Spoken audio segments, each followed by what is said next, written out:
This time I have a Sony SL2710 Beta Hi-Fi machine that a fellow bought at the Value Village, and he paid about $120 more than he should, considering the shape that this one is in. It has a few things wrong with it. The biggest one is somebody fuxed with it. This time I have a Sony SL2710 Betamax. As you can see, this one came from Value Village. The fellow that owns it paid $130 for it, which is probably a good price for a working machine. But this one's not working. Let's see what's wrong with it. So E2E video looks okay feeding from the tuner. I'm just feeding this in from my cable box in the other room. First I'll open the top. We'll do a visual inspection. It looks to be intact here. Let's load a tape and we'll see what it's doing.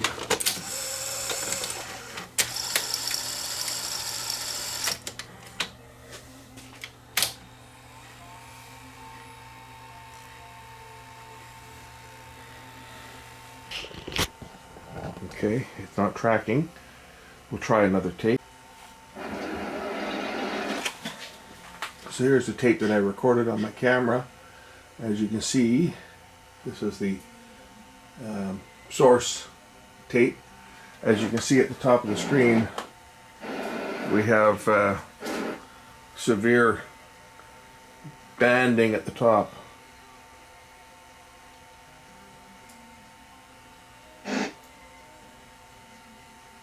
Looks like an alignment problem is what it looks like.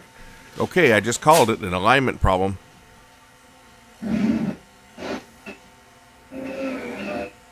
And when playing the alignment tape again,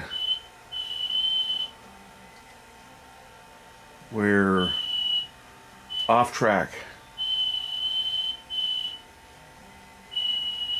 If we look at the monoscope test pattern, it's even more revealing. We have a problem at the head switching point. I should always expect the unexpected, and in this case I got led down the wrong path because there was a part that had been touched that no one in the right mind would ever touch. It's a part that never needs to be adjusted.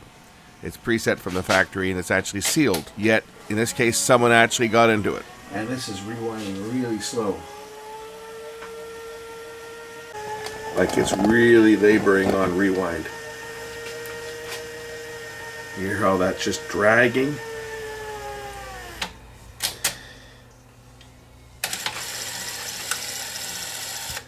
They may have a condition known as shiny upper drum syndrome.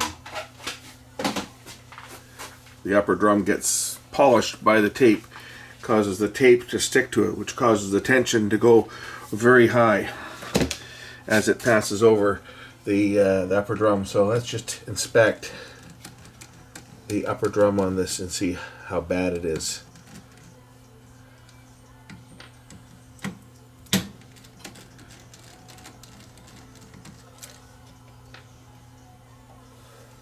And it is, yeah, it's got a fair bit of shine on it.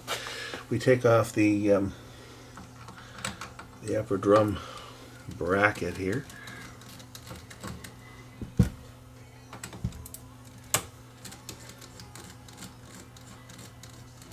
Has this one ever been done? I will say no, it hasn't. And how we know it hasn't been done is when we do these ones, we have to mark the drum so that we can get it back in exactly the same place as it originally was, and we do that by placing a couple scratches on the surface here so that we know exactly where the drum was when it came off. So we mark it like that so we know the exact position. I'm going to remove the upper drum, get my small Allen keys. I hope I've got one that's the right size for this. I might not. Let's just see if I've got one. That one doesn't fit. We'll just remove this.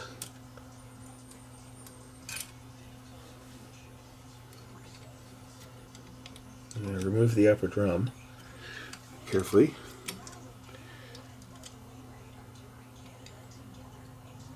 And you got to be careful doing this because if you're not careful, you're going to break the heads. It's going to kind of support it so that it doesn't fall while you're doing this. It's always a good idea to have the heads over to the side too and not down on the edge there. And once I take that out, this is what I'm talking about here. You see, the drum gets quite polished from the tape.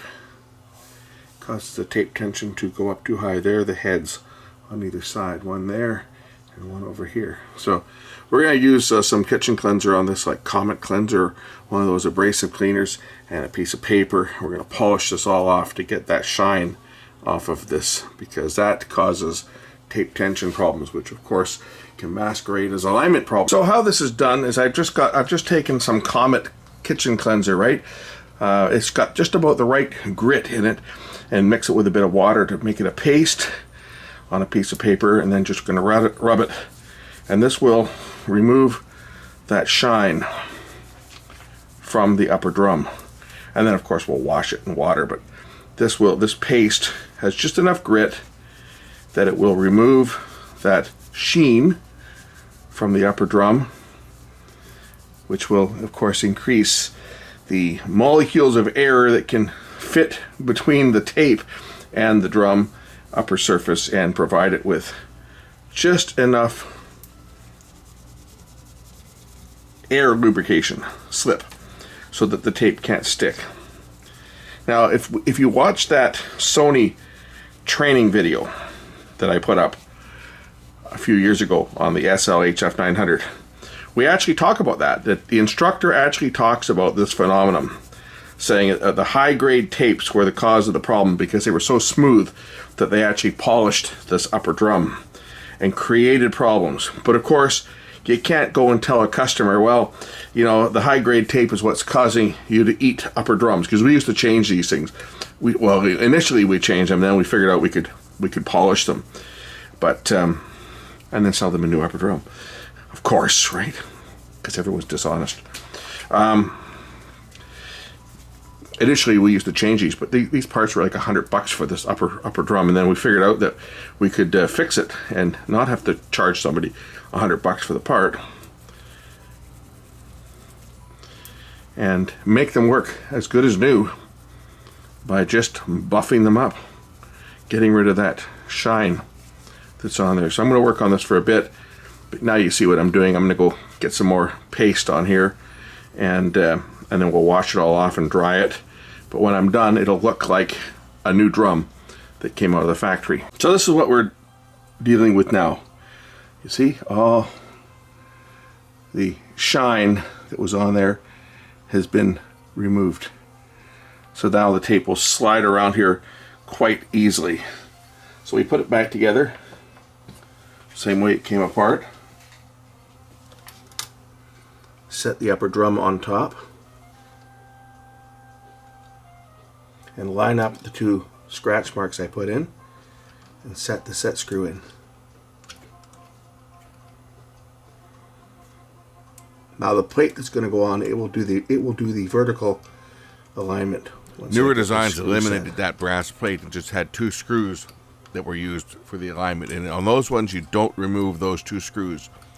They set the vertical alignment and make it actually easier to set than these ones. Okay, now I'm going to adjust it. The scratches on there I put on there are pretty darn close, but we just back it off just a bit so that I can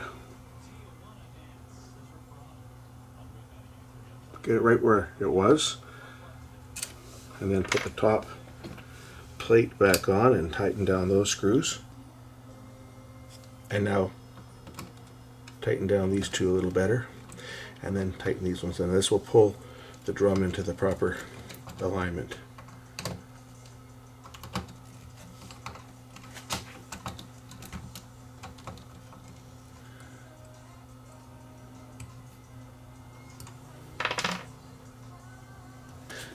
Now I can put on this piece. This has got the two little plastic tape guides which fit into these grooves here, and this just fits in under here like this, and then two screws that hold it in place.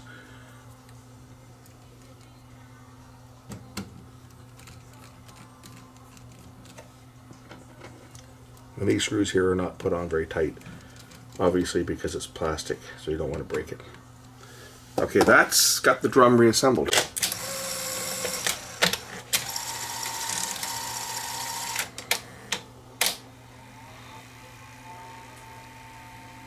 Okay, our tracking is certainly better. It's not good yet. It's not perfect yet, but it's certainly in better shape than it was. Now we're still having an issue here. It looks like maybe a capacitor on the drum for the pulse generator. It's going bad. So for this, we'll remove the bottom cover. These screws here were JIS screws, and we used to have a special screwdriver to remove them.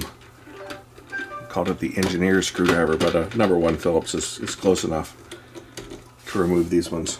The bottom is off, and I need to get below this board. This is, I think this one's the servo board. Yeah, this is the servo board on this one, but I need to get below this. Is there stuff I want to check underneath here? I want to get to the drum motor. Is what I want to look at. So 4 more screws hold the board in place, and then it will just swing out of the way. It's been so long since I've worked on one of these machines. Literally, I haven't seen one of these machines probably since the early 80s. Another machine I haven't seen in eons. Or do I have to take out the... Oh, it just flips up. Okay. Is the SL2710, and I have one of those in the shop to work on. I have no idea what's wrong with it. It was given to me. So that should be an interesting one. Pop off the cover for the motor assembly. One thing I want to check is there's an FG pickup right here, and there's glue. One of the common problems on these was they put this crappy glue on the pins here, and it causes short circuits, which causes all kinds of strange problems. So this is what I'm checking on this. This is the frequency generator, right, for the drum motor. Pop the rotor off. That wasn't on very tight, like somebody's been in here before. This cover wasn't on properly either. It wasn't on very tight. This is hard to get out. You gotta get your fingers in here and just work at it. Kind of, there we go. You gotta keep this away from anything that might be magnetic because it'll stick to it. That Hall effect coil has got a lot of crap around it, and it actually deteriorates the leads. It may have even damaged it. So we're gonna get in there with a dental pick and see if we can scrape that out, and hopefully the leads are not corroded, because they quite often break the leads, and then you got to replace the Hall effect device. This circuit glue is a big problem on all of these beta machines, and what it does is it shorts out the Hall effect device, which causes speed inconsistencies of the drum. Stuff. That's that Sony bond that they used to put on the glue that goes conductive. I say usually, because not always. Sometimes it's damaged the wires if the leads are damaged. What this does is this picks up the rotations of the actual magnet itself. As the motor is spinning, it's picking up the north and south going poles of the rotor magnet, so that it knows where the position of the head is. This goes to the FG circuit. The one I'm nervous about is this one right here. That one right there. It almost looks like it's severed, doesn't it? These are problems faced by anybody that has one of these old beta machines, so bear that in mind. That makes me nervous. That.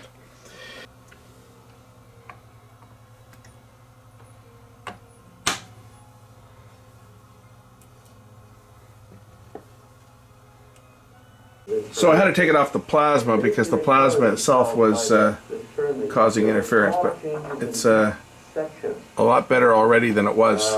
We're just working on this. It does it the way the commercial people like it done. And these are produced at a certain cost. Drum motor, drop it down. That's me slowing the drum motor to see how it responds. It looks like it's reading the pulse generator now, okay? So if we look at our waveform here, you see there's the RF coming off the heads is good. So the alignment is good, but we've got a gap here. This is at the switching point. So the switching point is out of whack a bit. I'm just doing some inspection and testing of different signals on the board. I've plugged it into a CRT monitor now just for better feedback than the digital monitors give you when you're working on these analog circuits. More than likely, we're going to have some of these small caps in here that have gone bad in the servo circuit. This is our servo and head switching. It tells the preamp when to change from one head to the other. It reads the pulse generators and the FG signals off of the drum. That appears to be working properly because it is running at a constant speed. So the FG seems to be working okay on it now, but we've got a pulse generator problem. It's not delaying the PG signal properly to switch the heads at the correct time. So there's a delay where there's no signal at all momentarily, instead of switching quickly from one to the other, or it's switching slightly at the wrong time. The adjustments don't have any effect on the switching point, so it's something in the circuit that I'm just researching. See if I can dig up a service manual for one of these units. I used to have one, but like I got rid of it a long time ago. I'll have to go look through my stash of old manuals, but I'm pretty sure I didn't hang on to the 2710 because I didn't have one. Another problem, of course, is I have to play regular beta tapes on this because it's not a beta hi-fi, or not a beta super beta machine, and it won't play super beta tapes properly. So they will appear to be overmodulated playing a super beta tape. That's kind of a problem because I think all the tapes that I have are in super beta. So this is our PGA signal coming off of the drum going into IC001. This is the crappy print that I've got, and I hate working off of printouts like this because everything's so small. The real schematic was a big page that you could fold out, but people have scanned them, and you have these little PDFs now that everything's so bloody small that, you know, my printer is 600 DPI and it can't resolve the you can't read anything unless you blow it up. So that's what I've done here, is I've blown it up on the screen and I've written in what it is. So PGA and PGB, this is the PGA signal going into the servo IC, and this is the PGB. And if we look on the schematic, there's our PGA and there's our PGB. So our signals going from the drum into the servo IC are good. This one is pin 39 now off of the IC, which is our switch pulse out. That's the switching signal that is being sent to the head amplifier to switch between the A and the B head. And what I want to verify is that when I tweak the controls, that this waveform actually changes. Because from what it looks like we're a little bit off, and it's switching in the video field instead of, or where it's supposed to. Actually, it's supposed to switch just before vertical sync, but it looks like it's switching in the video field. I know I haven't been showing you guys this on camera because I've been doing a lot of testing off camera here, doing voltage measurements, etc. My waveform's there, but the PG adjustments don't make any changes. I can see the voltage swing changing going into the IC, but the waveform is not changing coming out, which is what's controlling the head switching and why the head switching is off. And these are really tough to work on with from these crappy prints. You really can't see a heck of a lot on here, but there's a bunch of 3.3 microfarad caps, and they are of the type that have historically given problems. So I'm going to change them out just for good measure, because there's a few of them in here that I think probably it won't hurt to swap these out. They are these yellow ones down here, and they're Elna, and well, we all know how good Elna caps have been in the past, and because they are in that servo circuit that is not working properly, I think these are probably a prime candidate for just swapping these out and seeing whether we can get control of the PG switching, because there's a few of them down here. These yellow ones are ones that I suspect are more than likely part of the problem on this set. The ones I'm talking about, of course, this is a blown up version, are these ones here, right? These ones here. These 3.3 microfarad caps. These are right in, like, providing inputs and signals into the switch pulse generator, right? Your PG sampling, and this is your switch pulse generator. So bad caps in here. These ones here certainly certainly could cause the type of problems that we're seeing. You see, even some of these ones over here, these are providing signals going in. I don't know what signals are going on these test points. I haven't looked that part up yet. Part of the problem with working off of these type of schematics is you'll notice that, you know, the 14, 13, 12, 11, these go into a single line, which of course goes on to the edge of the schematic here. But the problem is it just ends. 11 to 14 goes all the way through, and it just ends here. Now on the paper schematic, right there, on the paper schematic that would continue, but on the PDF version that's on a completely different schematic, and that's what makes working off of these extremely difficult, because you're paging back and forth trying to figure out where the hell you were when you were on the last sheet, and you're now going to another one, and it just really becomes much more time consuming. And of course, time consuming means more money that you spend chasing down things, trying to figure out where you are on a complex schematic as it is.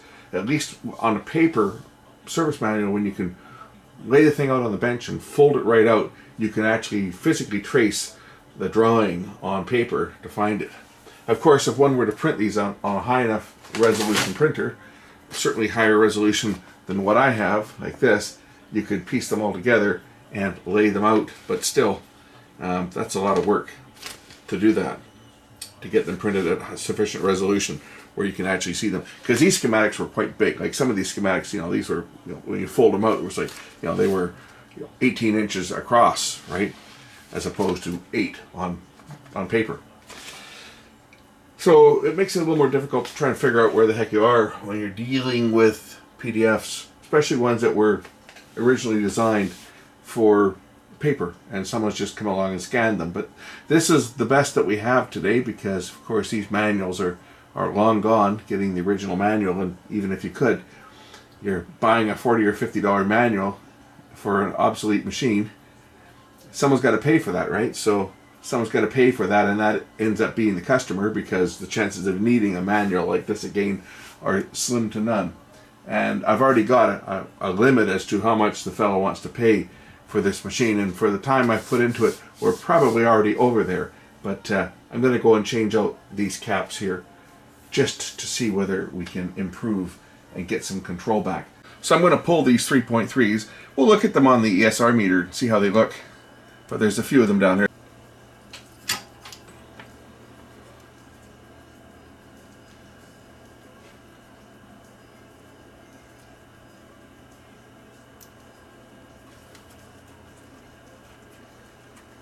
ESR wise, this one's looking fine.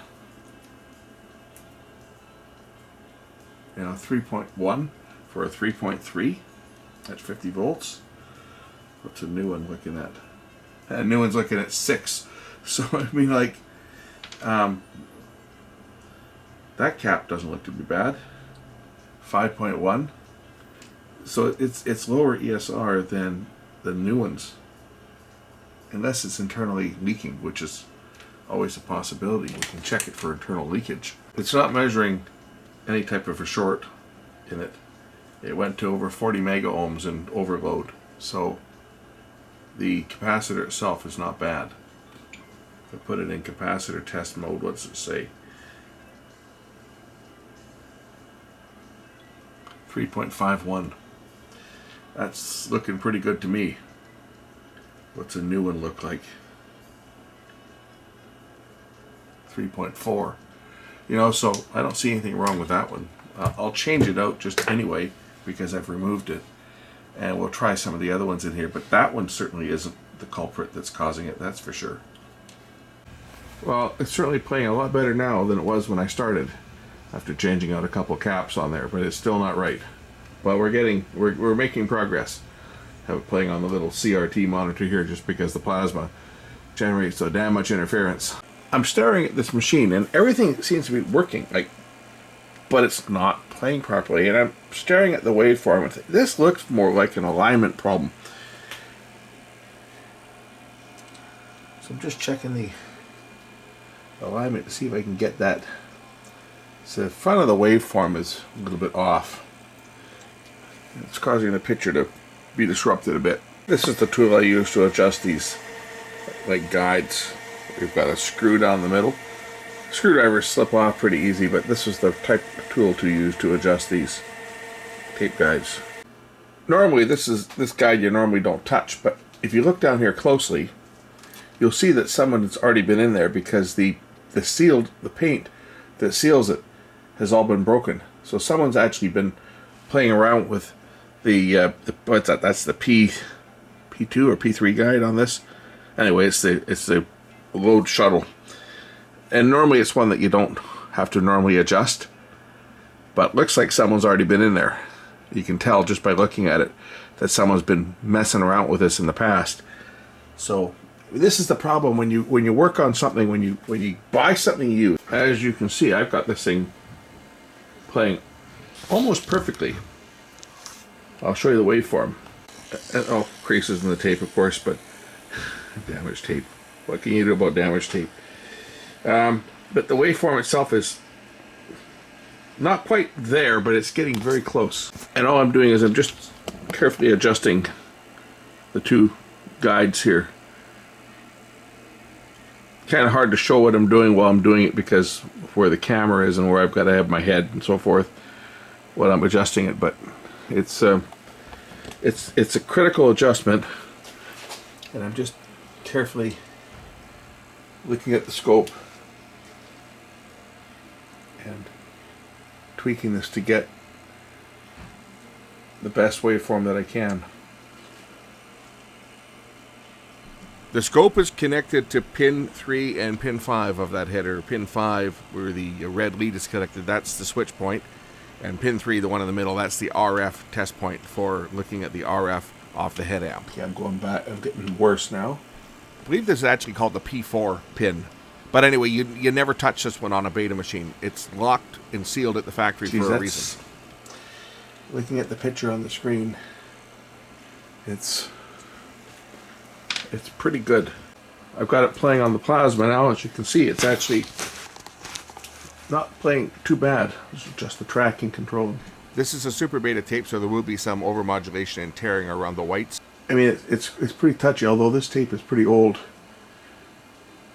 It's certainly not perfect, but it's a lot better than when I first started, which I couldn't get a picture at all on it initially. I think we have a lot of different factors at play, what's affecting the picture on this. One, that upper drum was all shiny, which we took care of that, but the lower drum also has wear on it as well, and we can't really do the same for the lower drum when they wear out. There's not much you can do on that, but there's certainly drum wear for sure. The lower drum has got some wear on it as well. You can see the where it's been polished from the tape running up against it. It wasn't as bad as the upper drum, which I took care of with Comet cleanser, or whatever kitchen cleanser I was using, anyway, an abrasive cleanser. That's what we used to do in the field to fix those up. And a little bit of alignment. I changed a couple capacitors in the servo circuit. The circuits all seem to be working properly now, and you say it seems to more be an alignment issue just due to wear of the lower and upper drum. And there's not a heck of a lot you can do when you're dealing with a machine that's over 40 years old and parts are pretty obsolete. This machine probably had a lot of use when it was still in service. People that own beta machines used to use them a lot for time shifting more than anything else. I remember customers that had them, they would record like 4 or 5 hours a day of soap operas every day on their beta machines.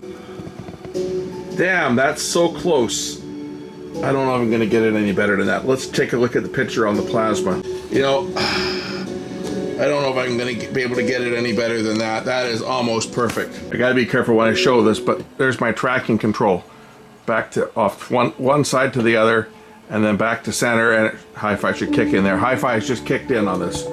So I think I'm going to let it run like this, but I'm pretty sure this is about as good as I think I'm going to be able to get this machine. Now, to give you an idea how long I've been on this thing, I've been on this thing for hours and hours and hours today. Just careful adjustments. 2 little capacitors I changed. They didn't test bad, but I changed them just for the hell of it. But it's always the drum has got some wear on it. But somebody was in here messing around with controls, like the settings. You should never ever touch this one.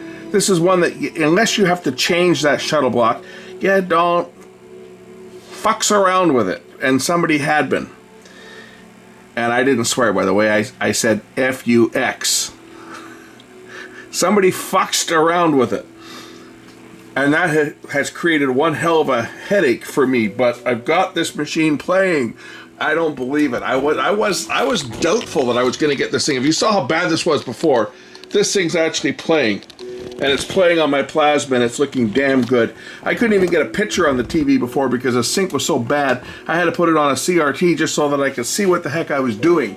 But if we look at the waveform, that waveform is looking... That isn't perfect, but it's so close that I don't know if I'm going to get it any better than that. It really, it's for a machine this age, this machine's actually playing pretty good. So I'm going to let it play. And... I'm going to let this whole tape play through a few times as I'm working on other things right now. I've been busy transferring a bunch of 8mm movies today for a client. So I had like about 50 reels, over 50, 53 or 54 little reels of film to transfer over to digital. So I've been doing that all day, and I've been working on this thing. Every 28 minutes I'm going and changing a reel, but I've been working on this machine here. It's now 9 o'clock at night, and I've been on this machine since around lunchtime. So basically I got about, other than stopping for dinner and stopping to change reels of film, I got probably 8 hours into this machine today to get it to work. But working it is. And I can't show you this video. Like I can show you little clips of it here. I don't want to show it any more than that, because one time I did show a minute or so of one of these recordings that I got off of YouTube, and years down the road they made a copyright claim. And even though this content is available on YouTube and it says it's free to use and you can display it in your doctor's office or your dentist's office, or you can display it in your retail store all you want, they get a little bit testy if you put it on other social media.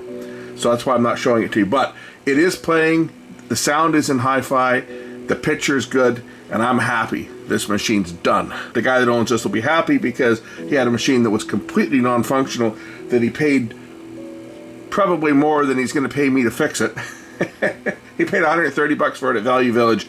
I would have given them $20 for this thing. I would have given them $10 for it in the condition it was in.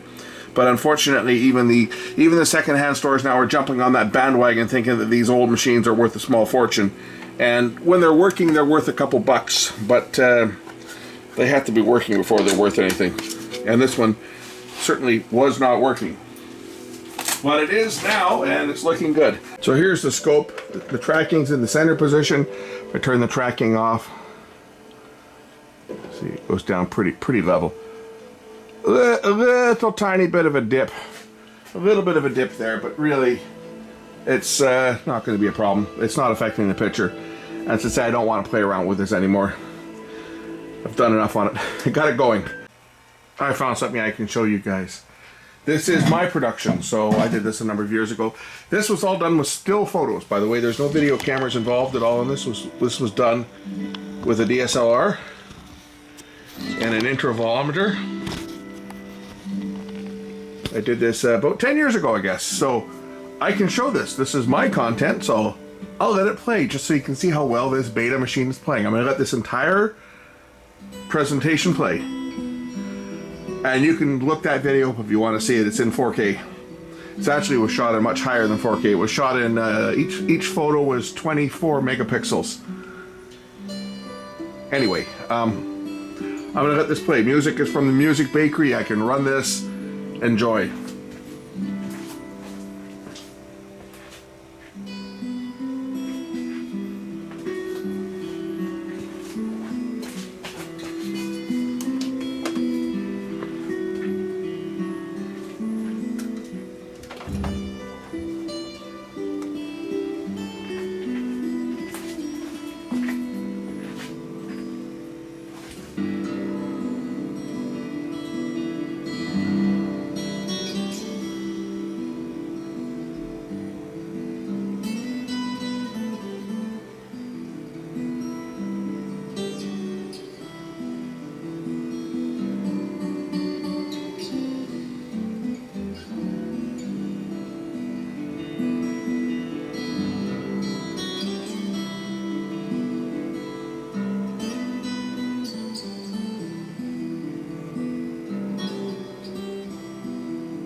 My annoying cat wants to say hello.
So I think that about does it. It's been playing fine now for this entire tape so far. I'm going to say this one's done.